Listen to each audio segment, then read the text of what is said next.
नमस्कार, आप देख रहे हैं अपना बिहार और मैं हूं आपके साथ विभा उपाध्याय। बुलेटिन की शुरुआत इस वक्त एक बड़ी खबर के साथ। पीएफआई मामले में बड़ा खुलासा सामने आया है, जिसमें दोहा की संस्था फंडिंग करने का काम कर रही है। रास राफेल संस्था का नाम रास राफेल बताया जा रहा है, जिसकी तरफ से फंडिंग दोहा से की जा रही है। रास राफेल संस्था ये फंडिंग करती है। टैलेंट सर्च के नाम पर फंडिंग का ये खेल किया जा रहा है। संस्था के पैन इंडिया मूवमेंट का खुलासा सामने है। मुस्लिम स्कूल कॉलेजों में यह फंडिंग की जाती है। मुस्लिम बच्चों का ब्रेन वॉश किया जाता है, जिसमें मुस्लिम बच्चों के मन में नफरत भरने की तैयारी की गई। युवाओं को हथियारों की ट्रेनिंग दी जाती है। यह बड़ा खुलासा इस वक्त, जिसमें टैलेंट सर्च के नाम पर, टैलेंट हंट के नाम पर संस्था की तरफ से पैन इंडिया मूवमेंट चलाया जाता है। मुस्लिम बच्चों का चुनाव किया जाता है, उनका ब्रेन वॉश किया जाता है, जिसमें मुस्लिम स्कूल, मुस्लिम कॉलेज, ये तमाम वो जगहों का चयन इनकी तरफ से, जहां पर इन बच्चों का सिलेक्शन कर हथियारों को चलाने की ट्रेनिंग दी जाती है। परंपरागत हथियार हो या फिर फायर आर्म्स हो, इन सभी को चलाने की ट्रेनिंग इन बच्चों को दी जाती है। और बंद कमरे के अंदर फायर आर्म्स की ट्रेनिंग का खेल चलता है। आर्टिफिशियल ह्यूमन एनाटॉमी ये वो तरीका है जिसके जरिए इन्हें ट्रेनिंग दी जाती है। और ट्रेनिंग में क्या सिखाया जाता है, जरा वो भी जान लीजिए। किस अंग पर वार करने पर इंसान की मौत जल्द हो सकती है, ये शिक्षा दी जाती है इन्हें टैलेंट हंट के नाम पर। बंद कमरे के अंदर आर्म्स चलाने की ट्रेनिंग और किस अंग पर आप वार करें, यह सिखाया जाता है इन बच्चों को। पीएफआई मामले में ये बेहद चौंकाने वाले खुलासे जो हैं वो सामने है, जिसमें दोहा की रास राफेल संस्था के पैन इंडिया मूवमेंट का खुलासा परेशानी बढ़ाने वाला भी और सावधान और सचेत करने वाला भी है। बच्चों के मन में नफरत भरी जाती है, बच्चों का चुनाव किया जाता है, युवाओं को हथियार चलाने की ट्रेनिंग दी जाती है। और परंपरागत हथियार चलाने हो या फिर फायर आर्म्स हो, इन सब की ट्रेनिंग और किस अंग पर वार किया जाए जिससे इंसान की मौत जल्दी हो जाए, ये वो शिक्षा दी जा रही है। संवाददाता संजय हमारे साथ इस वक्त सीधे लाइव जुड़ गए हैं पटना से। संजय, इस खुलासे ने अब ये साफ कर दिया कि शिक्षा तो जरूर दी जाती है, टैलेंट हंट जरूर चलाया जाता है, लेकिन किस तरह के टैलेंट की खोज ये करते हैं और उस टैलेंट के जरिए अपने इस मकसद को कैसे ये पूरा करते हैं, जिसमें इंटरनेशनल तारा खुलकर सामने आ रहे हैं। देखिए, बिल्कुल ये जो संस्था है रास राफेल, इसके बारे में पहले ही खुलासा हुआ था और न्यूज़ 18 ने यह खबर चलाई भी थी सबसे पहले कि कैसे रास राफेल की तरफ से पीएफआई को फंडिंग्स हो रही है। अब तो इस पूरे मामले की जांच ईडी को सौंप दी है। इसमें जो फैसला लिया गया है सरकार ने, और प्रवर्तन निदेशालय जो है इसकी पूरी जांच कर रही है। इसमें जो महत्वपूर्ण बात यह है, जो टैलेंट जो सर्च जो ऑपरेशन चलाया जा रहा था उस स्कूल कॉलेज में चलाने की योजना थी, जो एक विशेष कम्युनिटी से ताल्लुक़ रखता है। इस बात का भी खुलासा हुआ था कि किस तरीके से टैलेंट सर्च जो है वो चलाया जाएगा और उसका क्या मोटो रहेगा। तो ये महत्वपूर्ण बात है। सबसे बड़ी बात है कि जो परंपरागत हथियार हैं, चाहे वो आपने देखा कि लाठी हो, हंसिया हो या फिर चाकू हो, रॉड हो, इसके हवाले से एक तस्वीर भी आई थी, एक विजुअल भी न्यूज़ 18 ने चलाया था, जो मोतिहारी से रिलेटेड बताया जा रहा था। और उसमें किस तरीके से खुले मैदान में ट्रेनिंग दी जा रही है, लेकिन उसके अलावा भी बंद कमरे में भी ट्रेनिंग दी जाती थी। और उसमें देखा आपने कि वो जो बंद कमरे में ट्रेनिंग दी जाती थी वो फायर आर्म्स की ट्रेनिंग थी और आर्टिफिशियल ह्यूमन एनाटॉमी, इस टेक्निक को अपनाकर ट्रेनिंग दी जाती थी बंद कमरे में।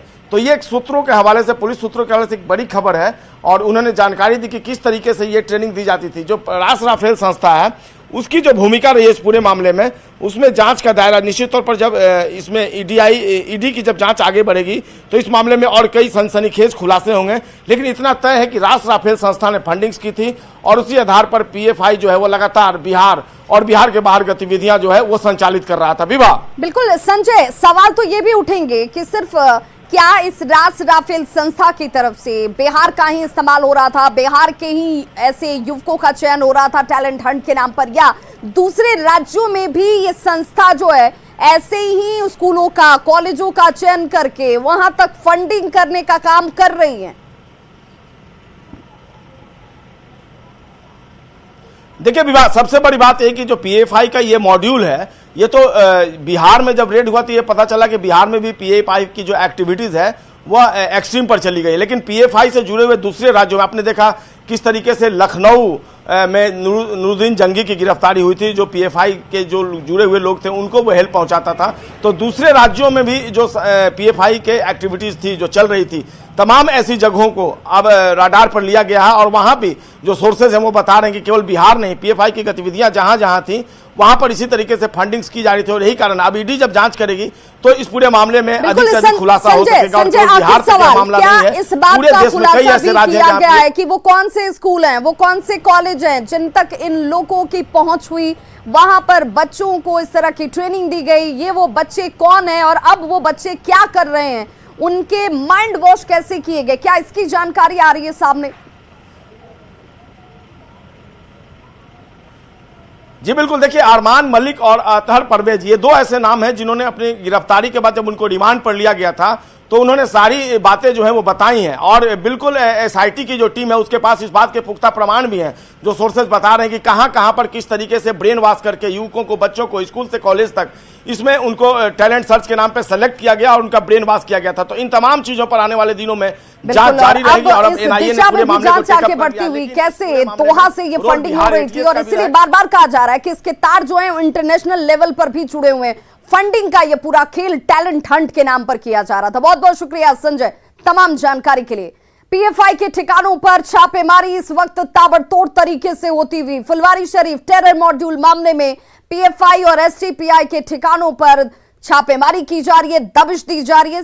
23 संदिग्धों की गिरफ्तारी के लिए यह कार्रवाई इस वक्त होती हुई एसआईटी और एटीएस की टीम की तरफ से यह कार्रवाई की जा रही है। पटना समेत 10 जिले इसमें हैं जहां पर यह कार्रवाई छापेमारी के तौर पर हो रही है। पटना के फुलवारी शरीफ में छापा पड़ रहा है, साथ ही साथ एग्जीबिशन रोड में छापेमारी की कार्रवाई को अंजाम दिया जा रहा है। इसके अलावा बिहार के वो जिले जहां पर यह कार्रवाई इस वक्त हो रही है उसमें पूर्णिया, नालंदा, छपरा, मधुबनी, दरभंगा, पूर्वी चंपारण में कार्रवाई इस वक्त होती हुई, साथ ही साथ मुजफ्फरपुर, कटिहार और अररिया वो जिले हैं जहां पर टीम इस वक्त कार्रवाई कर रही है। इन लोगों तक पहुंचने की कोशिश की जा रही है, इनकी गिरफ्तारी को लेकर यह कार्रवाई इस वक्त तेजी से की जाती हुई। किशनगंज के इलाके में भी एसआईटी की टीम की मौजूदगी है।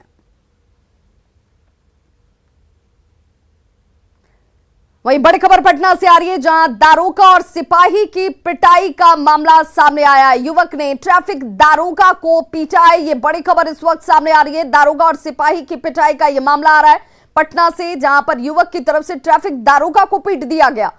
पिटाई से दारोगा का सिर फट गया है, 2 सिपाही को भी गंभीर चोटें आई हैं।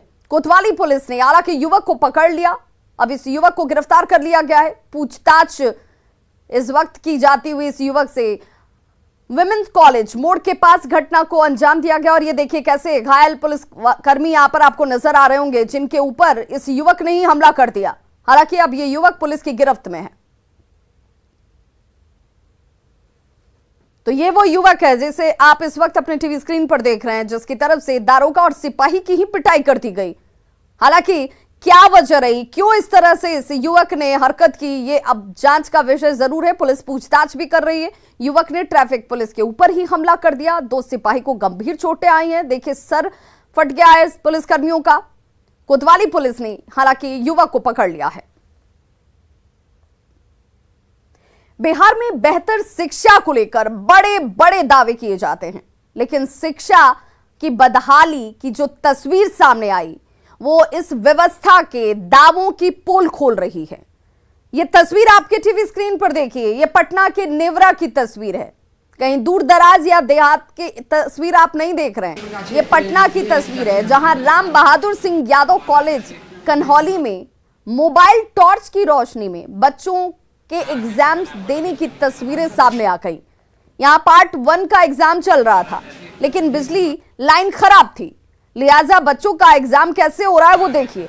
बच्चों को जिस जगह पर बिठाया गया एग्जाम देने के लिए, वहां पर धूप अंधेरा आपको नजर आ रहा होगा, देखने में भी मुश्किल होगी। अब ऐसे हालात में बच्चे परीक्षा दे रहे हैं, क्योंकि एग्जाम देना छात्रों के लिए जरूरी था। छात्र 2 घंटे तक अंधेरे में यूं ही टॉर्च की रोशनी को जलाकर एग्जाम देने के लिए विवश नजर आए। ये तस्वीर बिहार में शिक्षा व्यवस्था की पोल खोल रही है, साथ ही कई सवालों को भी ये तस्वीर खड़ा करती है। अब सवाल ये उठता है कि परीक्षा हॉल में अंधेरा क्यों था? जब बिजली खराब थी तो वैकल्पिक इंतजाम क्यों नहीं किए गए? छात्रों को अंधेरे में एग्जाम देने की मजबूरी आखिर क्यों लानी पड़ी? परीक्षा हॉल में मोबाइल लाना ही वर्जित होता है, लेकिन यहां तो इसी मोबाइल के भरोसे ही परीक्षा दिया गया।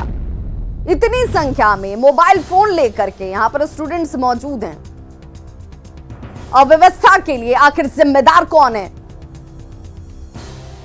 और क्या दोषियों के खिलाफ कोई कार्रवाई की जाएगी?